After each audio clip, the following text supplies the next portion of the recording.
Thank you, Mr. Speaker. And I do want to start by thanking Chairman Royce and Ranking Member Engel for moving this bill forward, and a huge thanks to my great colleague from Michigan, Representative Kildee. He's been described as tireless and courageous and relentless. He's all of that and more in working to highlight the injustice that these American detainees are facing in Iran.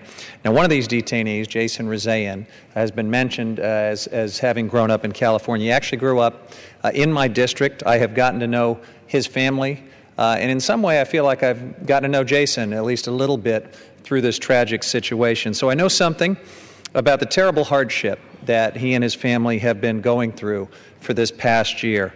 And it is with that unconscionable level of hardship in mind that I am proud to join with my colleagues in working to make sure that Congress does everything that it can to secure Jason's safe release and also the safe release of these other unjustly detained Americans. Passing this resolution on a bipartisan basis is one of the most important things that we can do to reaffirm to the Iranian regime that the whole world is watching. Jason Rezaian was the Washington Post Tehran bureau chief when he was arrested in Tehran on July 22nd of last year. He's now been held twice as long as any previous Western journalist in Iran. And the circumstances under which he has been held are an absolute mockery of justice. There's never been any evidence brought against him. For 9 months, there were no charges brought against him publicly.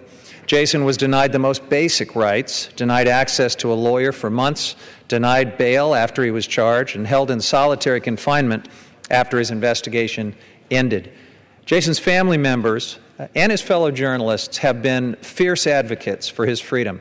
And I hope that the passage of this resolution today will make the sentiment of Congress very clear that Iran should immediately release Jason Rezaian and the other detained Americans. Whatever issues or disagreements that we may have about broader issues involving Iran, it is important that we're able to speak today with one voice for the Americans who are unjustly detained and for their families. I urge my colleagues to vote yes, and I yield back the balance of my time.